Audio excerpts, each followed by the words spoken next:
Welcome to The Pursuit, a podcast produced by the Junior Board of the Chicago Midwest chapter of the National Academy of Television Arts and Sciences, otherwise known as NATAS.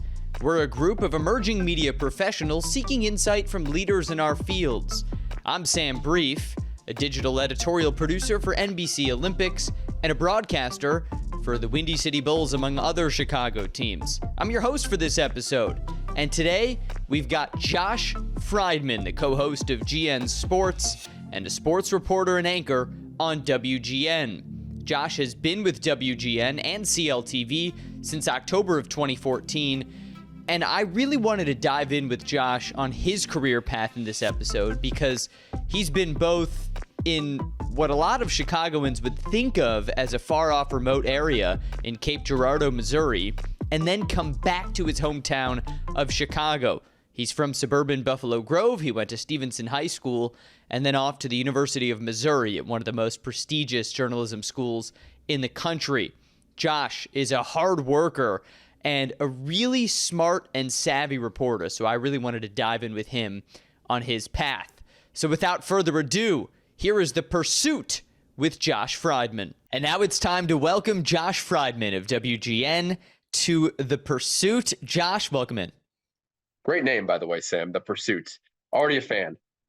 Well, let's get right into your pursuit. I'm glad you're a fan of the podcast. Now, I don't think it should be a game show title, honestly. Like, I'm on The Pursuit. Ooh. How much money am I going to win here? Well, that makes me think of Trivial Pursuit. But right now we're doing sports broadcasting and anchoring pursuit with Josh Frydman. I like that too. Fair enough. Let's go. Okay, so 200. Yeah, 200. Oh man, I'm not going to make you rich today, but I'm going to make our listeners rich with knowledge about you and your career. So let's get right into it. I want to know the moment that you first knew that you wanted to pursue this career. Where did the Josh Frydman pursuit start?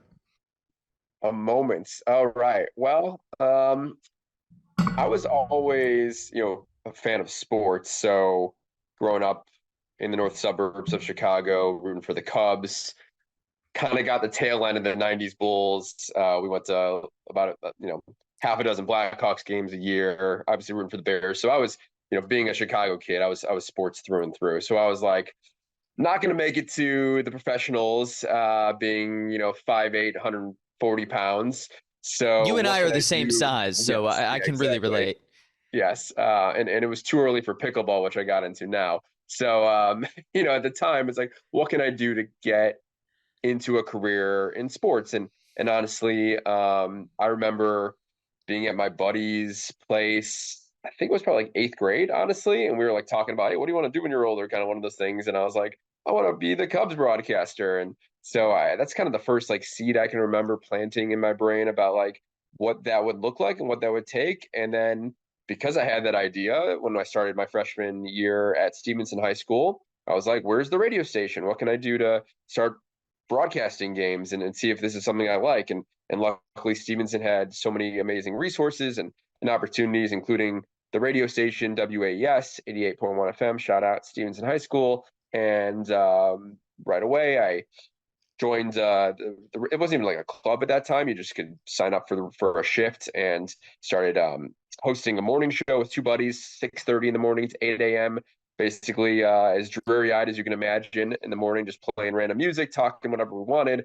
And then in the fall, right away, you got to be a part of the football broadcast. And as a freshman, you're low on the totem pole, so you weren't calling play-by-play yet, but you could help out with statistics, maybe get a game where you're the color analyst, doing all the odds and ends and learning just what it takes to put on a broadcast. So that started for me freshman year. By the time I was a senior, I was the sports director of the radio station. I joined the newspaper my sophomore year. I was the features editor my junior year, copy editor my senior year.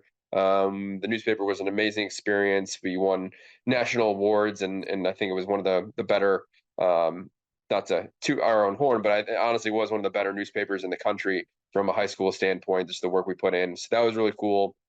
And that helped me learn how to write, helped me learn how to work on deadline, helped me interview, all those skills that you needed to learn for just a career in journalism as it was. And so between the writing and the radio, I didn't do any TV in high school. It was just basically the morning announcements. So between broadcasting on the radio and newspaper writing, I was like, where can I go to college for my career, hopefully in journalism? That led me to choose Mizzou, and I think we'll talk more about that. But the first, I guess, to go back to your original point, the first kind of seeds really started being a sports fan. What can I do to continue to work in the industry? It's so cool to hear about everything you were doing so young. You're in high school, and I know a lot of us can relate to that feeling of you're young and you're trying everything, but it's always easy to keep it in the back of your mind, like, what I'm doing now isn't legit, right? Like, I'm just doing morning announcements. I'm just doing my school newspaper. I'm curious for you, now that you've been an industry professional for well over a decade, you're doing it in Chicago. How similar is what you were doing at Stevenson to what you're doing now, just in the raw skills you were using? It certainly built up my skill set, no doubt Mhm. about it. I can write AP style because I remember learning that my sophomore year of high school in my introduction to journalism class. I can, write a web story for a feature piece that I did and feel confident about it because I learned those skills. I can certainly think back on times where you were under a time crunch to interview someone and turn it on deadline. And it was a little different for, a high school newspaper because we had, a monthly issue, but there were some times where we had to really put stuff on the last minute to get it to the press. And those skills are important now because the news in television, as you know, still it doesn't wait for you to be done. The 5 o'clock sportscast is at 5:40 every day, and you're either ready to go or you're not. So learning those traits certainly helped with what I'm currently doing. As far as the similarities, TV is very different in ways than what I was brought up doing in high school. I think more similarities to what I did in college, which we'll get into. But I got some play-by-play experience after high school as well, and I thought about going down that track. And to me, after I did a baseball internship in college for a minor league team in North Carolina, I thought, wow, this is awesome, but also like really, really takes a lot out of you, and you kind of almost live and die with the team a lot, and that was cool. And you could probably relate being the voice of the dogs for as many years as you have been. But to me, it was like I'd rather get into sports in a different way and grind a career out versus in television versus probably starting in a small market in wherever to do high A baseball for 100 games a summer and then having to get a second job on top of that because it's only obviously a seasonal work, or being the PR guy and the media relations guy on top of that. So I kind of saw what those were going to be like when I did that internship in college, and I was like, let's stick with TV and see where that goes. So yeah, the similarities, a lot of the pieces that you need to be a good journalist and broadcaster, I did learn luckily when I was younger. And yeah, and that I look back on those years very fondly, like I said, and I think I would not be where I am today without having those experiences. And you were doing different things. I mean, I think of you as a Stevenson student, you as a Mizzou student, you as a very young professional, and even you now, like, you have different things you're doing. And as you move up and move on, it sort of gets consolidated a bit. But when you think back to those early stages, what's the balance of standing back, or I guess sitting back and thinking, okay, I'm going to be strategic. What do I like? What do I not like? What's my path? And just kind of thinking in a cerebral way and just diving into it and not thinking and just doing it to see what you like, see what you're good at, and then go from there. What's the balance? Yeah. Yeah, I would say in high school, it was definitely diving in and see what I liked. That was, like I said, joining the radio station freshman year, then newspaper as a sophomore, debate. I was part of the debate team starting freshman year. All these things that obviously had overlapping parts and were all connected.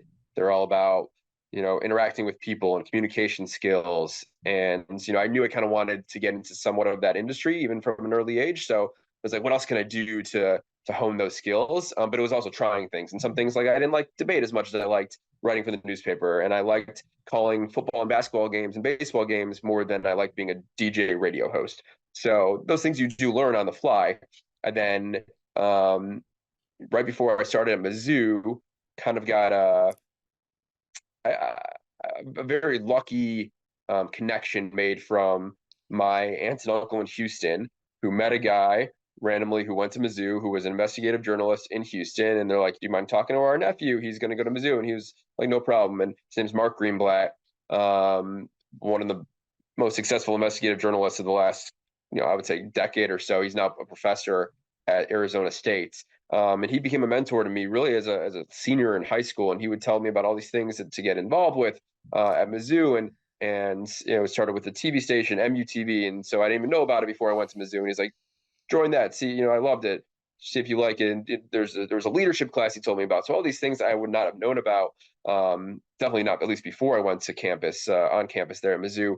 So that helps greatly. And so I would say get someone in your life like a mentor, or as he put it, find your rabbi. We're both Jewish, so whether it's something like that, but someone that you can trust and kind of bounce things off of at a young age is really important, because you don't know what you're doing at that time. You have so many paths to choose, and for someone who has the experience before you to say, "I did this, I liked it. I did this, I didn't like it," you ultimately have to make up your mind, but it can kind of steer you toward a path that you didn't even know maybe existed before. So that was something I think in college, trying new things was still very much a part of what I wanted to do. I wrote a couple articles for the newspaper, I remember, right away, because I didn't know if I wanted to do print or broadcast. And eventually I was like, well, let's stick with broadcast, and then let's stick with TV and over radio. And you kind of just find your niche. And I tell young broadcasters all the time, do as many things as you can, because you don't know what you like or don't like until you try it. And maybe you have a passion for podcasting, which really wasn't a thing when I was in college. Or social media is so much more prevalent now. That's how things have changed, because I wasn't worried about posting on Twitter when I was working for the high school newspaper, or even really early in college. It wasn't until about my junior year of college. I'm aging myself now, obviously, but those things change, and I'm sure in the next 10 years there'll be something way different about how young journalists have to work and have to communicate with their audience. I love what you say about finding your rabbi. And what that means is just finding someone to help guide you, right? Because when you're really young, you know nothing. And then when you get a little older, you know more and you know more. And no one ever knows everything. But it always helps to have someone at least a few years older than you, a few steps ahead of you, to help, to guide you. But I want to pivot sort of to the idea of other people, because I know that was a really helpful mentor. And I know you had people around you at Stevenson and, of course, at Mizzou. And as you were coming up in this, not just to learn from, but to compare yourself to.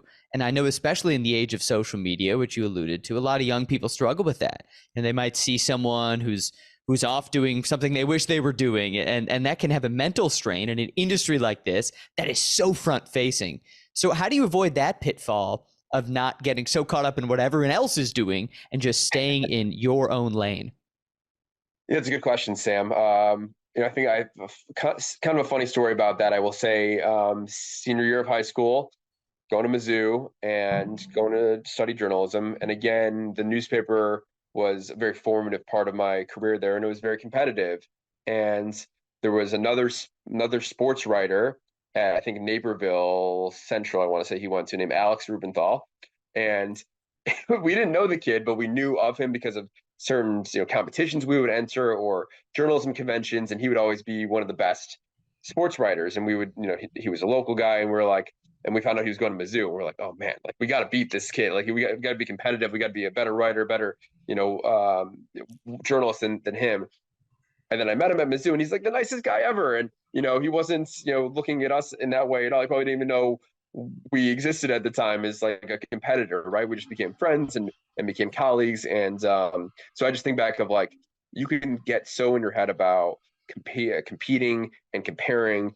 And I think it's built up so much in our minds versus the reality. And sometimes getting to know the person, if you think that you're competing against someone that, for whatever reason, maybe you have a chip on your shoulder about like you don't think you're as good as someone else, and sometimes just humanizing the person by meeting them and getting to know them, it diminishes the pressure you put on yourself. And you're like, yeah, I do want to be the best I can, but at the end of the day, like there's room for more than just one person. You're not the only person doing what you're doing, and you can do it at the high level you want to achieve. but you don't have to constantly compare yourself to what everyone else is doing. There's slices of the pie for everyone.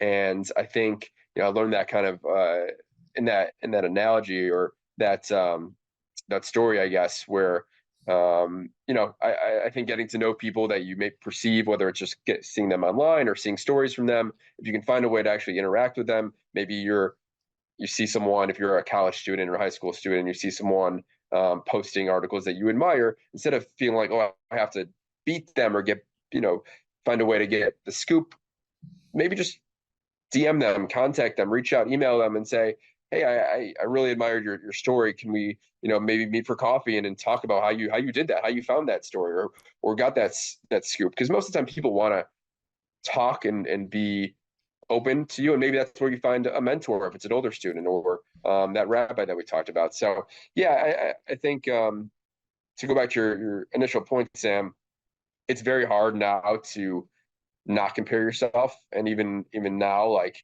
I'll watch the sportscasts on ABC and NBC and CBS, and I'll be like, dang, that's a good story. I wish I would have thought of that first. Or I really like the way that anchor worded that phrase, or did that highlight. And if it pushes you to try to be more creative or find new ideas and stories, then that's great. And you should continue to always try to strive to learn more and do better, but don't get super caught up in just always comparing yourself to other people. But it doesn't have to be combative. This is not. It doesn't have to be a competition. We can all kind of be in this together. And journalism, especially, I don't want to speak for all markets. I've been lucky in the places I've worked where my competitors, quote unquote, like the other stations and other sports journalists, we've all been friendly.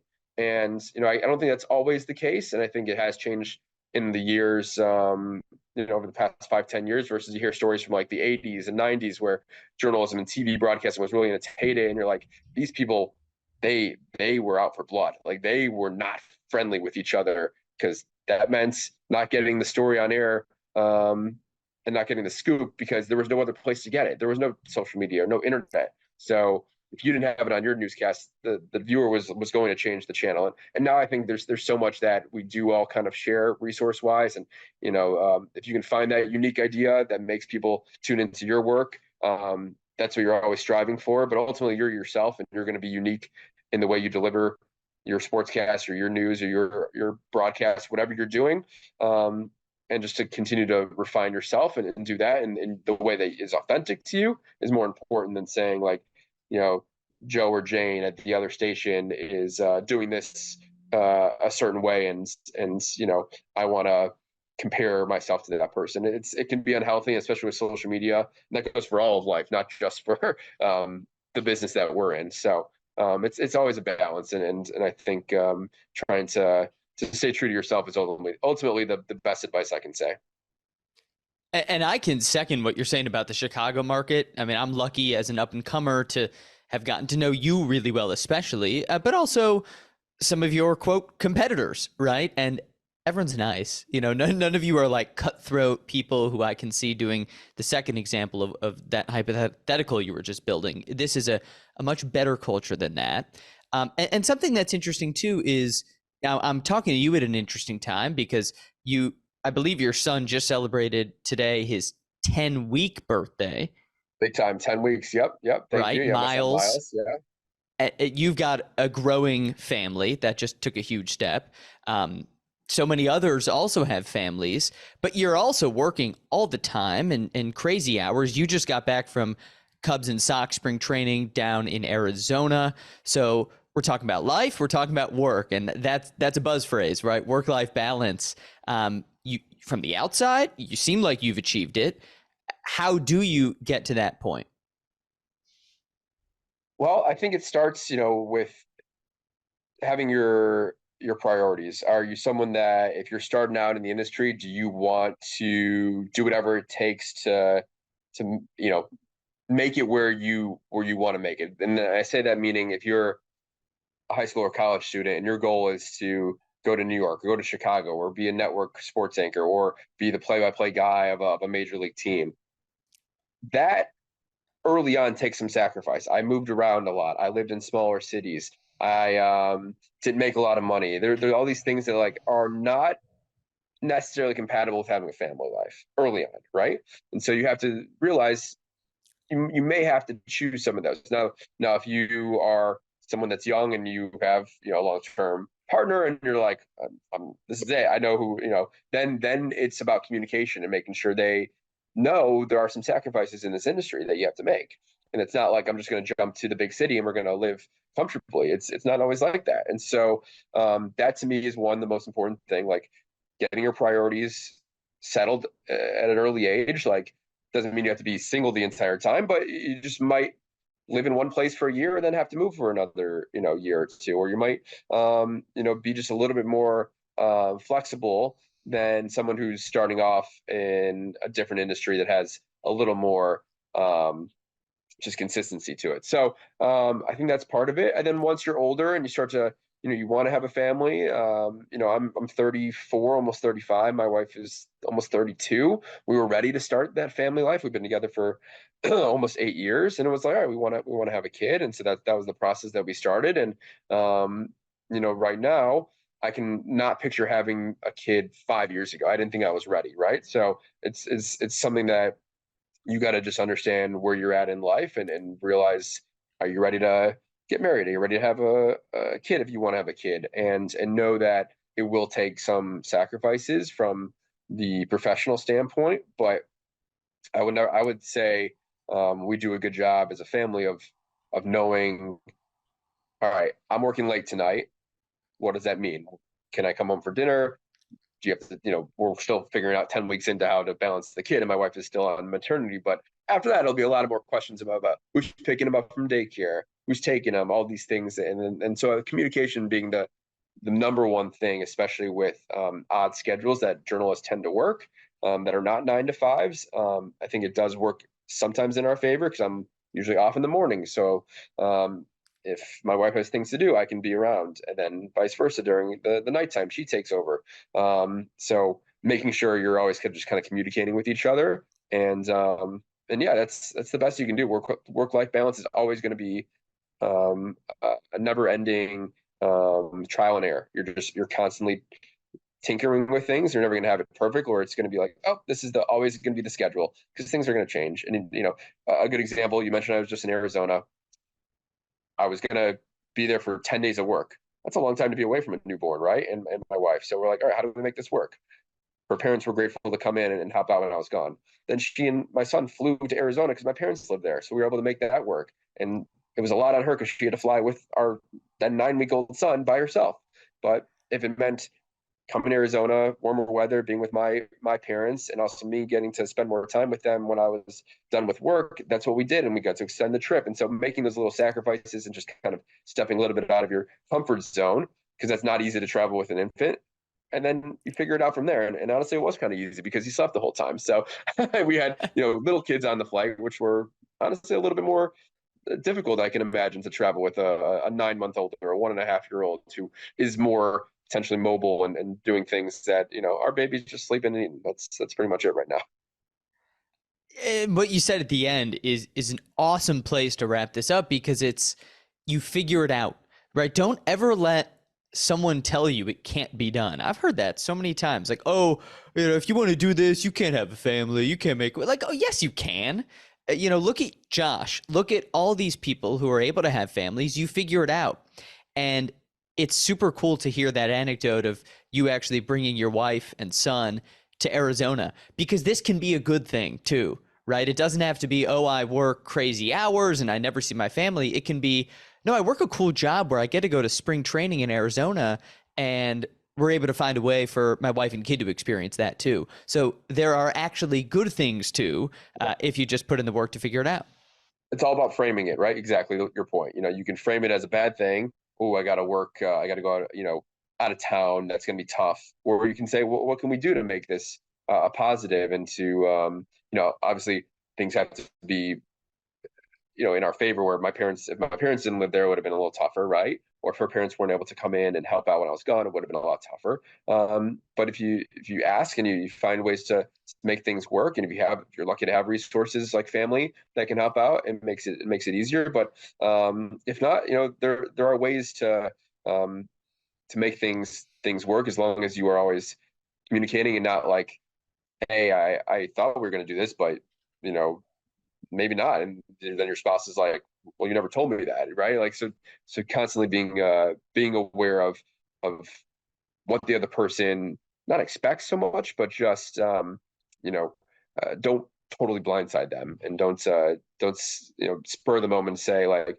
oh, by the way, like I've got to go to Arizona next week. Can you guys come? Like, it takes a little planning, sometimes a little creativity, but ultimately, yes, you can have a family and make this work in the industry. And one other quick aside I'll say for that, like, we live in the city, and that means I'm 10 minutes from work, and that means I can come home in between shows if I need to. If I lived in the suburbs, which that would be a big sacrifice because I would be probably unable to do those things. And so for where I am right now in life, that means, all right, not having maybe as big of a place, but we get to live in the city and we get to experience those things that we enjoy about the city and be closer to work. And that to me is more of a priority than going to Deerfield or Highland Park or places where my friends have moved and have big homes and be happy with that. But we're very happy in the city and we like that. And that means I also get to spend more time with my family. So those things you got to think about too. It's not, it's all relative and individual to everyone's situation. Right. You can make it work. And how cool is it that little Miles, when he grows up, he's going to be able to say, yeah, when I was 9 weeks old, I was at Cubs spring training. I mean, what if this kid ends up being like a Cubs shortstop, and then he can say, yeah, I was destined for this because at 9 weeks old, I was already putting in the work. Exactly. Yeah, that's the story. That's what we're gonna say. It's the origin story for his baseball career. You're just gonna put it out in the universe. I like it, Sam. Yeah, well, with the Josh Frydman genes, I have no doubt he will make it happen. Josh Frydman, I love hearing about your pursuit. Sadly, it's not a game show, so I can't offer you millions of dollars, but I think that's fine. Thanks so much for joining. Thanks, buddy. Appreciate it, Sam. A big thank you to Josh Frydman for joining today's episode of The Pursuit. Awesome to hear his perspective, his path, and the way he was able to turn that early grinding, putting in the hours, living in sort of a far-off place away from his friends and family, into being back here, his hometown in Chicago, and covering the teams that he grew up rooting for. So cool. So that has been Josh Frydman. I've been your host, Sam Brief, and thank you so much for joining us today. This has been The Pursuit, a Natus Junior Board podcast.